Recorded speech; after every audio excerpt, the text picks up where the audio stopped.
à toutes et à tous. Nous sommes la compagnie de théâtre Talma, composée d'étudiantes et d'étudiants de l'Université de Lausanne, mais pas que. Nous sommes là pour faire de la médiation culturelle sur le Moyen-Âge. La médiation culturelle, comme une conférence en 19 chapitres et 7 sous-chapitres? On va faire bien mieux. On va vous jouer une pièce écrite et adaptée sur le Moyen-Âge.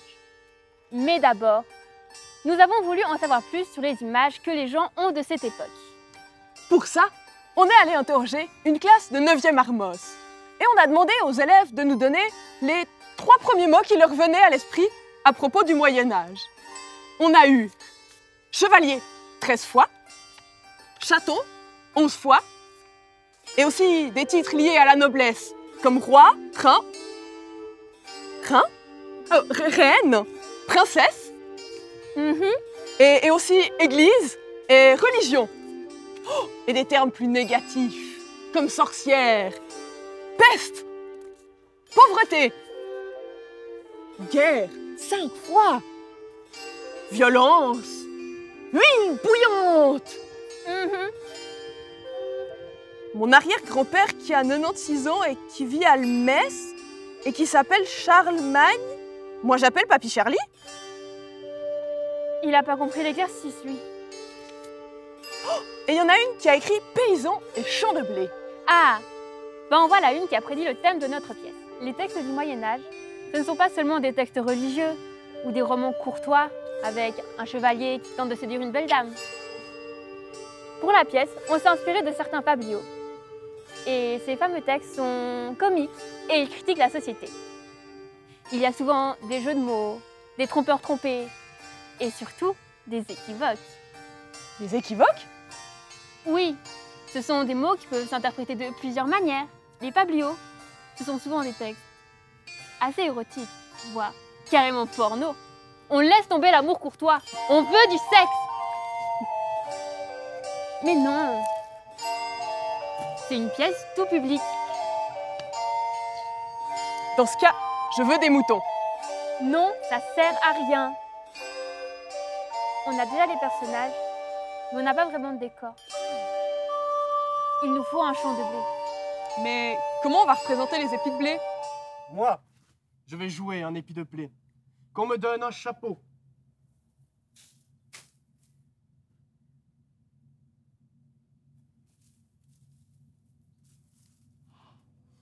C'est un rôle auquel j'ai toujours aspiré. Depuis que je suis petit, je pense épi de blé. J'endue l'épi de blé. Impressionnant, non? Oui, ça devrait aller. Amis blé, venez! Trop bien! Installez-vous là. Maintenant, on a le décor. Voici les personnages. Le mari, la femme,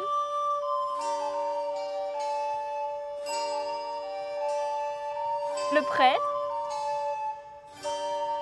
toi, le pigeon.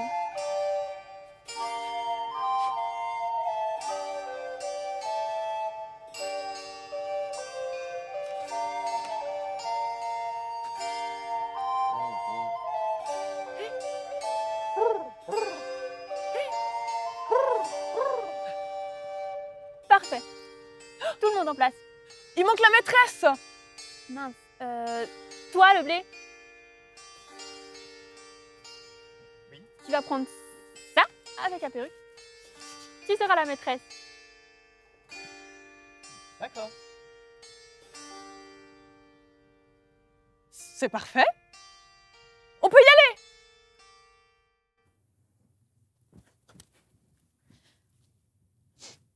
Ma douce et tendre. Ma douce et tendre.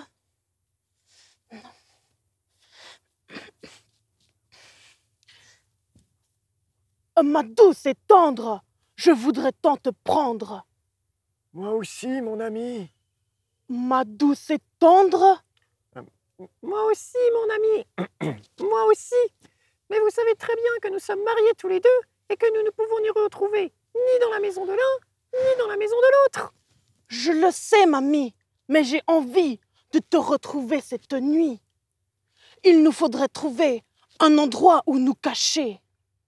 Le temps est beau, le soleil brille. Pourquoi ne pas nous retrouver dans ce beau champ de blé, terrain de jeu de ces petits volatiles qui batifolent parmi les épis?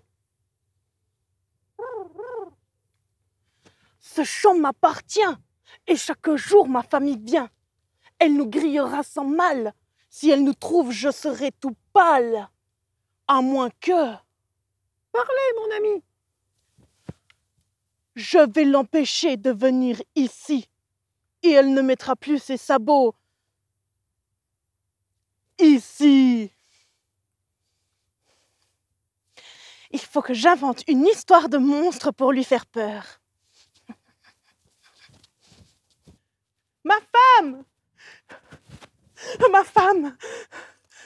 Bonjour mon petit coucou. Ma femme, j'ai vu un monstre terrifiant. Il avait 4 bras, 4 jambes, et il faisait un bruit épouvantable. Il jouait de la sac-boot, de la sac-boot. Et sinon, comment ça va la picole? Non, c'était un vrai monstre, je l'ai vu dans notre champ. Je ne crois pas une seconde à tes menteries. J'ai du travail, je vais aller labourer le champ. Non, n'y va pas. Tu te ferais sauvagement dévorer. Il va te manger toute crue, sans sauce. Quoi? Tu ne peux pas plutôt barater le beurre ici, pendant que je vais chasser le monstre? Tu as l'air fatigué. Va manger de l'eau farcie, tu dois être affamé. Mais surtout, arrête de me marteler la tête.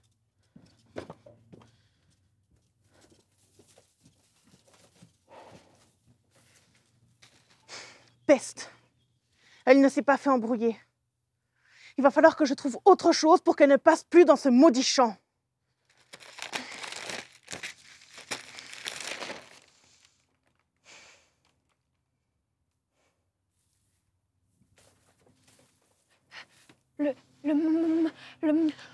Oh, le moulin!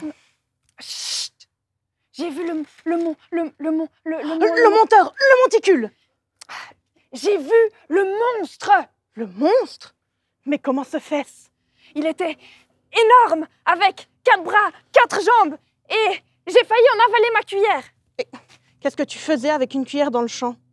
C'est une expression, avaler sa cuillère. Ouh là là, j'ai avalé ma cuillère. Ah. Ah, je ne te croyais pas, et j'ai failli me faire dévorer.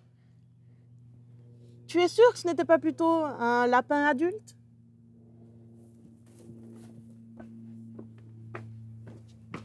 Ne me prends pas pour une truite. Je te dis que c'était un monstre. Et il dévorait... Il dévorait... Il? Oui, il dévorait une oie farcie. Elle a dû recevoir un coup sur la tête, ça peut pas être vrai. Que fait-on? Et si c'était un monstre de l'enfer? Tu dois couver quelque chose. Il nous faut un médecin. Je suis médecin!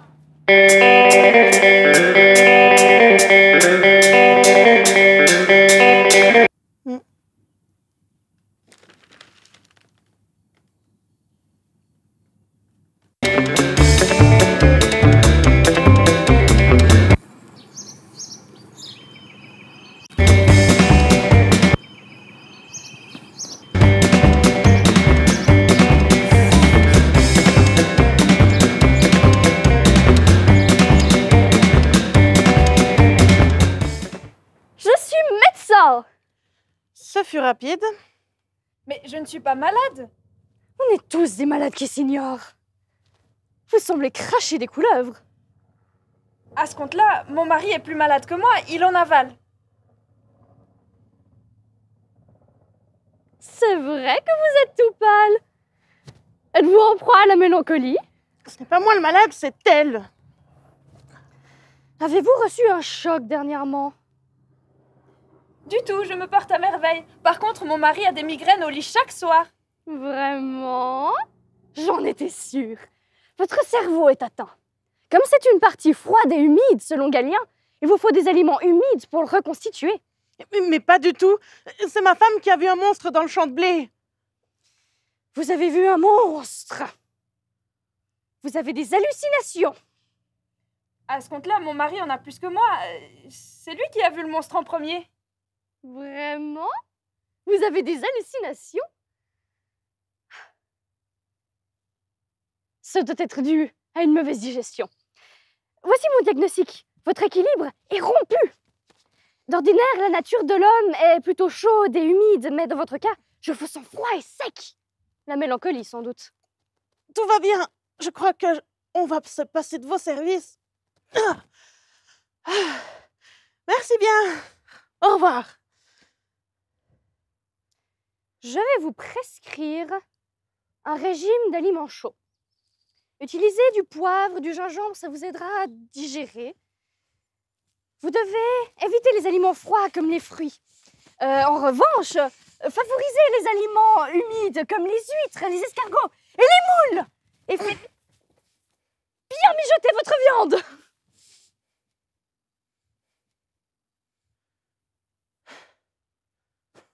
Tu me dis que tu vois un monstre. Je le vois aussi. Et pour moi, tu fais venir un médecin? Tu ne me crois pas? Oui. Non. Ah, mais c'était pour être sûr. Ça m'inquiète. On invente des monstres pour pécho et finalement, les histoires se transforment en vérité. On pourrait peut-être appeler le prêtre. Oh, j'ai une idée. Je vais téléphoner au prêtre. Il saura quoi faire, surtout si on est sur un plan démoniaque.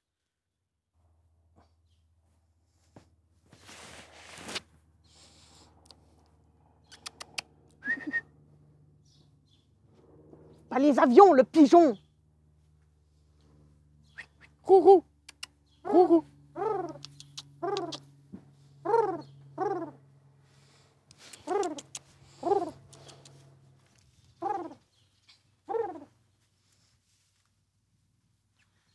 Allô? Allô?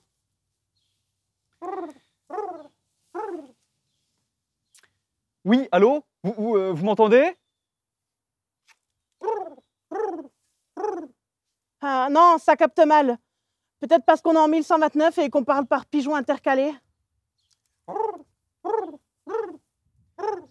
Oui, ça doit être ça.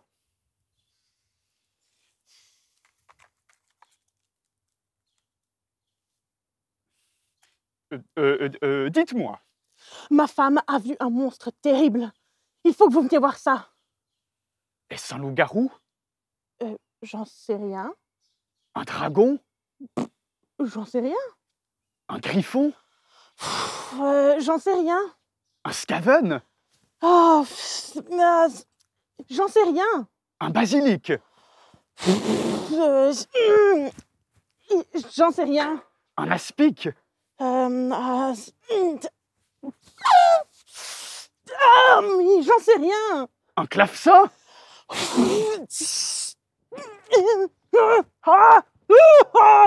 J'en sais rien. Bon, eh bien, le plus simple, c'est que je viens de voir. C'est bien ce que je disais.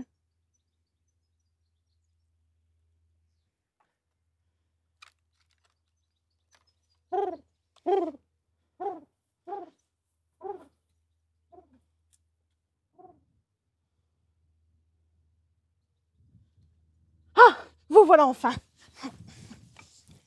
Ma femme a vu un monstre terrible, sûrement une créature de l'enfer. Hérétique au bûcher! Dites-moi en plus.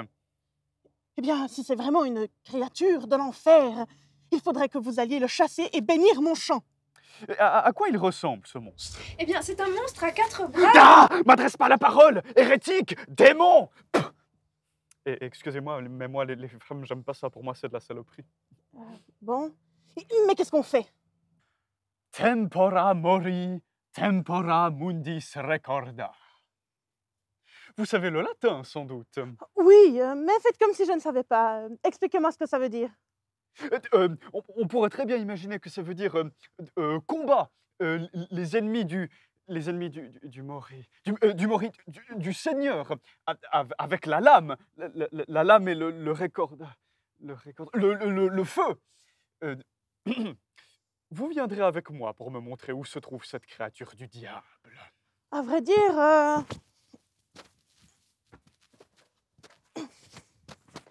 ma femme qui l'a vu en dernier. Ce serait mieux qu'elle y aille avec vous. Quoi? Ça va pas poser problème d'y aller avec une femme?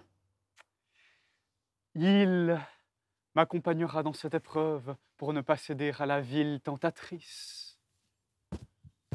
Vous êtes sûr que vous arriverez à vaincre le monstre? Il vous faut pas une épée, un trébuchet, un truc comme ça? Mais je n'en ai pas besoin, enfin! C'est Dieu qui pilote le tout! Alléluia! Bon, très bien. Tant la garda con il plupot, tant la covie et tant l'iplot, que sa beauté d'amorce l'esprit. Devers lui se tourna la dame, qui moute sage et courtoise. Je ferai de vous mamie, ce vos plaisouettes et belles vousières, vous seriez mamie chère. Rappelez-vous, je vous en prie, car je ferai votre plaisir. Pour votre me puis saisir, je suis votre et est le veuille. Ouais, c'est pas faux.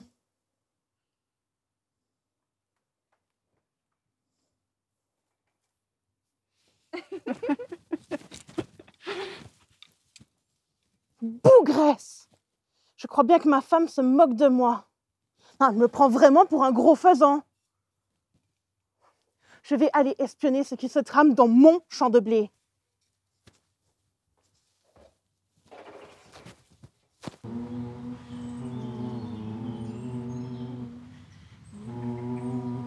Le champ de blé, yeah, yeah.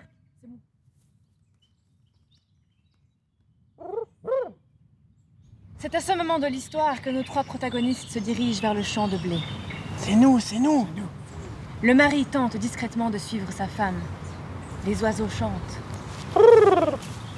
Le soleil se couche. Nous sommes à ce moment de la journée où l'expression « entre chien et loup » prend tout son sens. Je sens une présence. Bah c'est le mari. Non, c'est autre chose. Taisez-vous. Mais où sont-ils passés?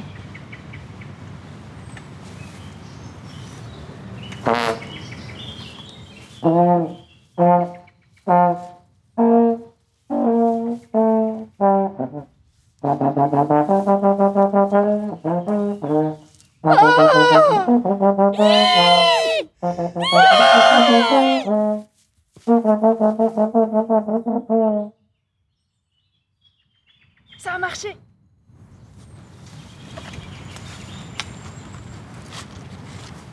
Il est parti. Oui, viens!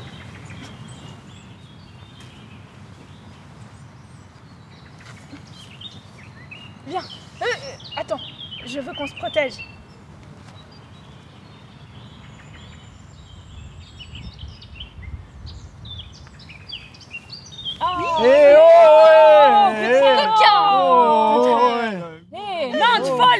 Juice! Cher public, nous avons commencé, comme dans un fabliau, par quelques phrases d'introduction, par des narratrices. Et nous terminerons, comme dans un fabliau, par une morale. Comme vous avez pu le voir, rira bien qui rira le dernier. L'occasion fait le larron. Ce que femme veut, Dieu le veut. Qui fait le malin, tombe dans le ravin. Aide-toi et le ciel t'aidera. Faute de grives, on mange des merles. La fortune sera aux audacieux. Oh, l'arroseur arrosé. Dégueu, dégueu. Mais pars pas. La fin justifie les moyens. Non. Bon ben, en toute chose, il faut considérer la fin. Merci à tous d'avoir passé ce moment avec nous. J'espère que ma pièce vous a plu. Restez curieux et à bientôt à l'Université de Lausanne.